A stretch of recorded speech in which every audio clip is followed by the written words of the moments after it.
Shri Devansh Kakkar, Senior Technical Solutions Executive, Government and Public Sector Enterprise, Autodesk India Private Limited. Mr. Devansh supports government projects using BIM to enable smart and sustainable infrastructure. A civil engineer by background, he leads technical engagements in urban planning and infrastructure resilience. He currently leads technical engagements at Autodesk for government and public sector organizations in India. Please put your hands together and welcome Mr. Devansh Kakkar on stage. A very good afternoon to everyone.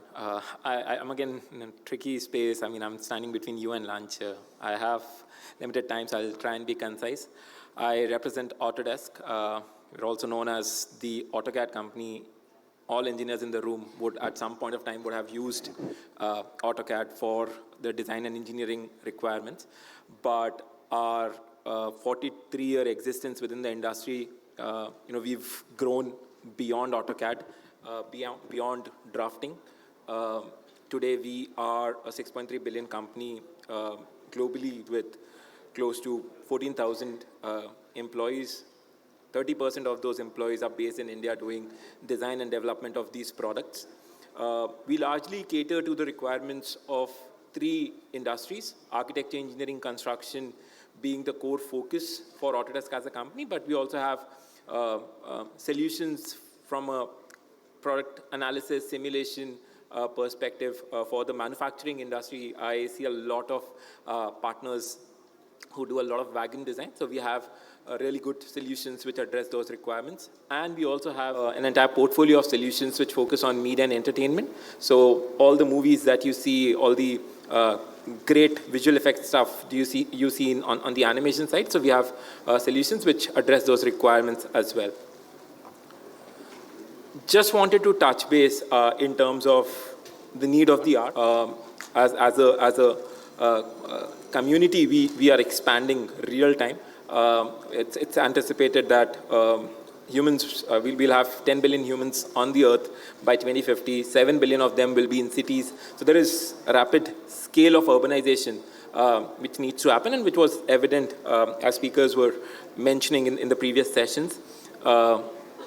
So there will be a lot of movement of people, cities, and we are seeing that happen today itself. You see, there is a lot of congestion, there is a lot of traffic on the cities because, again, while urbanization is happening as we speak, the infrastructure is not getting developed to keep pace with that urbanization. So again, the alternative to that, which we've also seen in developed economies, is development of these satellite towns, suburbs. And that's where rail plays a pivotal role. It's the most sustainable way of commute and also providing you that extended capabilities to commute over large distances and having the least environmental impact, least carbon footprint compared to all other forms of transportation that we see today. Autodesk as a company, we have our core vision in terms of empowering everyone, make everything. And for the architecture, engineering, construction community, that vision kind of curtails down in terms of providing you right set of tools and technology and processes to ensure a connected digital asset lifecycle management process. The intent is, as we transition between different phases of the project, we should be able to leverage information as and when it is created and not replicate the effort in terms of recreating content or developing new content at every phase, which leads to a lot of rework and has an associated cost to it. Coming to how Autodesk has helped with the transformation of the industry, and when I say transformation, I specifically refer to digital transformation. So it was our solutions way back in the 80s which helped industry transition from analog ways of drafting towards computer-aided drafting. AutoCAD, by and large, as I mentioned, is something that everyone at some point of time has used. Over the last 20 years, we've been focusing the transition from 2D CAD-based workflows towards intelligent 3D model-based workflows using a BIM-based process. So this BIM basically is an acronym which today is the buzzword in the industry. A lot of the projects that were mentioned, whether it be the likes of Delhi Metro Rail Corporation, Vande Bharat project, have all been mandated to be delivered on the concept of BIM. A quick show of hands, how many of people have heard of this, this terminology BIM, because I'll be referencing it multiple times. So can I have a quick show of hands? Quite a few. So, I mean, that's good to know. So now today, we are not just thinking BIM. It's not just about developing those 3D models, but it is in terms of understanding the outcomes that we could seek by implementing a integrated 3D model-based process. And that's where we kind of leverage this information. So this information should provide me real-time insights, which will help improve my decision-making process.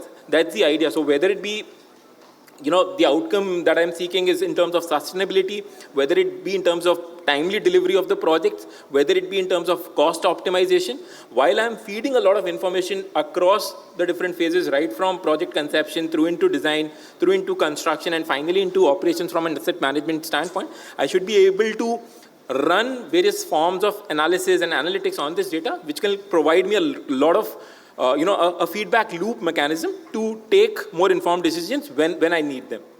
So that essentially is what BIM does. It connects all stages of the project, providing the different stakeholders a common unified platform to exchange information, to have that single source of truth being configured, from where each and every stakeholder is gaining the same sort of insight and probably able to address the outcome that they need. So it's all about improving the decision-making process. Today, when we are creating this information, the challenge is this information exists in silos. So we'll have tender stage drawings, we'll have construction stage drawings, or good for construction drawings as we call them, or we'll have as-built drawings, each being configured by a different consultant, which exists in silos. The idea BIM kind of propagates is all of this data should reside on the same common layer, so that all stakeholders are always informed in terms of changes that are being made. There was this independent study conducted by an organization which studied various BIM projects, large infrastructure BIM projects, more than like 150 crores, in terms of the value that organizations were able to realize after implementing BIM on the project. And there was an immense amount of saving, whether it be in terms of time of delivery, whether it be in terms of reduction in the rework, whether it be in terms of improved collaboration and coordination on the project that organizations realize. And again, it's both qualitative benefits as well as quantifiable benefits that were observed. Coming to the core aspect of this integrated workflow that I was mentioning about. So Autodesk has come up with this connected, seamless design to operate workflow, or starting right from project conception, where we are doing feasibility analysis. So where we are feeding in data in terms of the demand estimation for that particular project, what kind of demand we estimate, doing all sorts of preliminary planning in terms of passenger simulation or passenger movement, in terms of understanding different scenarios from a risk mitigation perspective, to a level of service when it comes to multimodal transit systems, in terms of how different systems will connect. And then going into the detailed engineering workflows, where we do the entire geometric design for your rail tracks, doing the core structural design for the stations and buildings and tunnel structures that you have, or elevated corridors that you have.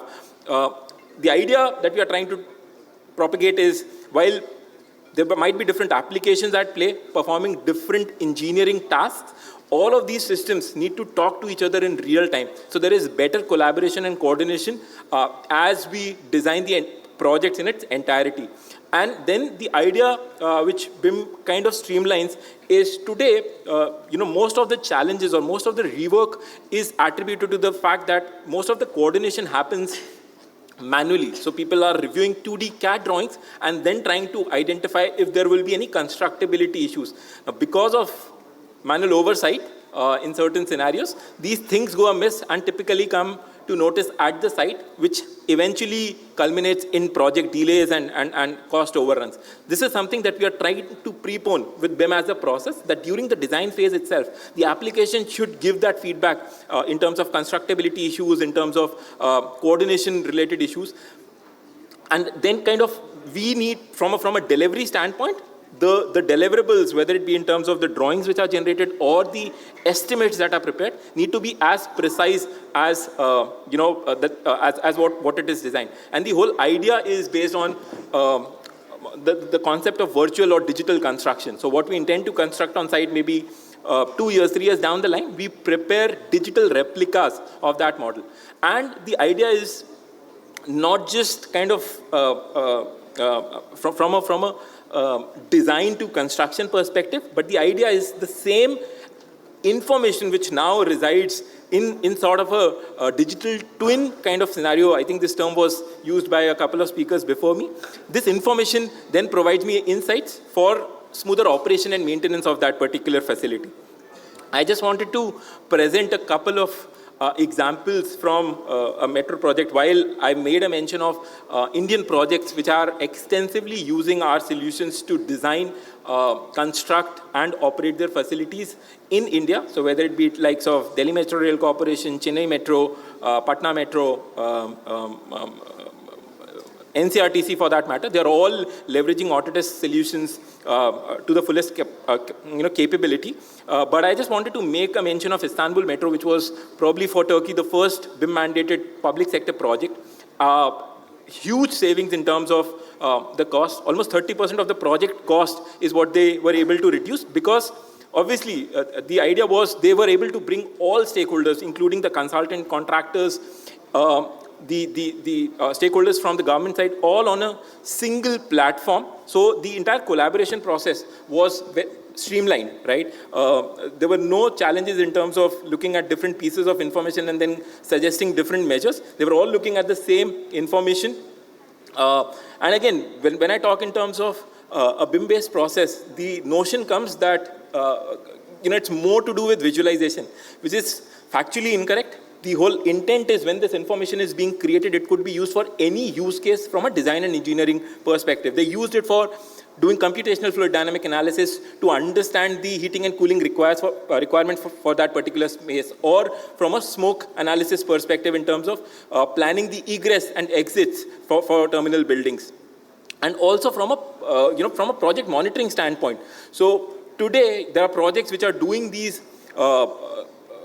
weekly and fortnightly site scans to monitor how much work got completed and then superimpose it with the design and planned work to evaluate in terms of the project progress. So while BIM initially was envisaged to be a 3D visualization process or a workflow, today it provides capabilities across, as I was trying to outline, in terms of the outcomes that you want to address. Just one more aspect, while we have focused a bit more on design to construction, Istanbul Metro, and why I wanted to put forth this example, has gone ahead. And today they are leveraging Autodesk solutions to implement, or they have already implemented our digital twin solution to smoothly operate the facilities that they have. So I'll just quickly want to share that example with you. A digital twin is an exact digital replica of something that exists in the physical world. BIM is an important component of a digital twin is an exact digital replica of something that exists in the physical world. BIM is an important component of a digital twin, but the concept of a digital twin is much broader. A digital twin mimics the characteristics, performance, and behavior of a physical object, enabling real-time analysis, prediction, and optimization. We have developed the digital twin project in simplest terms to utilize the city's resources efficiently.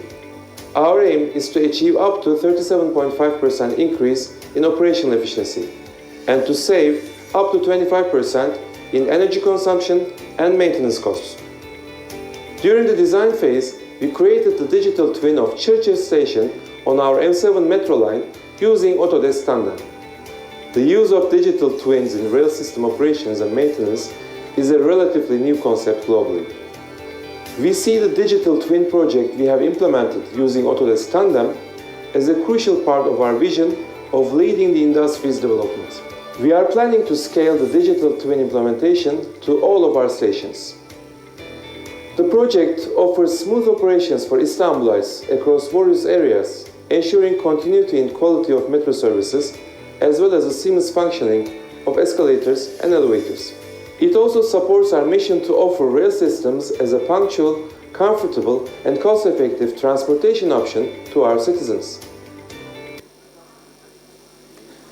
So, to conclude, from that example, so the idea that we are trying to convey is this connected life cycle based digital workflow, which BIM kind of propagates, starts right at project conception, where we do feasibility studies using data coming in from various sources, whether it be survey data, whether it be GIS data, and then seamlessly transition that information for a specific use case from a detailed engineering perspective, from a construction monitoring perspective, to leveraging the same piece of data for operation and maintenance by providing real-time feedback, by integrating various IoT-based systems, SCADA-based systems, building management systems, which provide you real feedback, to transition from a reactive-based maintenance process to more towards a predictive maintenance, and then maybe kind of transition once we start implementing AI and ML towards an autonomous twin kind of a scenario. With that, I would like to just conclude my presentation. I'm really thankful to Rail Analysis team for organizing this and giving us the opportunity. Thank you. Yeah, probably I'll take that question. One question, sir. Please. One question, okay, no problem. So I'm from Istra, India. Yes. And just percentage-wise, Asia or India, how much of the sales does it form of your Autodesk all over the world? So Just broadly.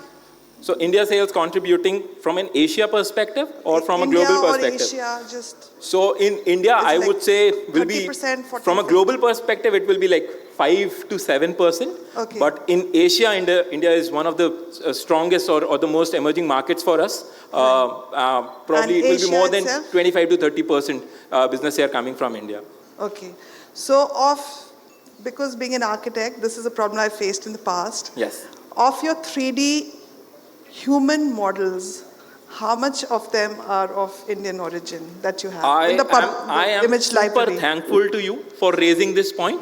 Because I we did not have- cover one aspect for the lack of time. This is the exact feedback we got from a government customer. I'll just take the name CPWD.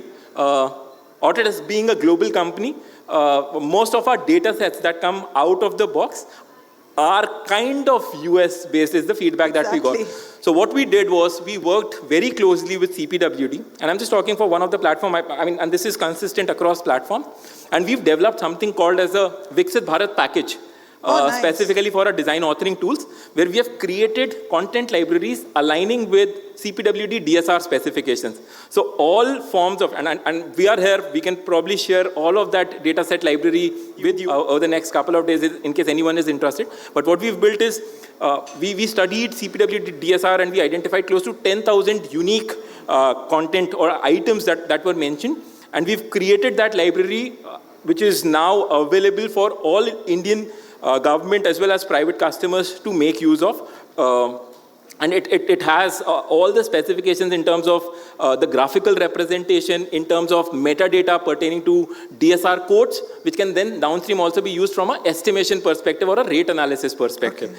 And likewise on the infra side, when it comes to the rail design part of the viaduct design, if I have to do, or the geometric design, we are already trying to implement all the Indian railway standards directly into our tools, which is probably Civil 3D in this particular case, to align. So if I have to do the alignment design as per the guidelines defined in IRS, the application will automatically validate whether my design conforms to the criteria for cant deficiency, for the curvature design aspect, and again for different types of rail systems. So thank you for raising that point and giving me the opportunity to even address that requirement. That's thank you so heartening much. to hear.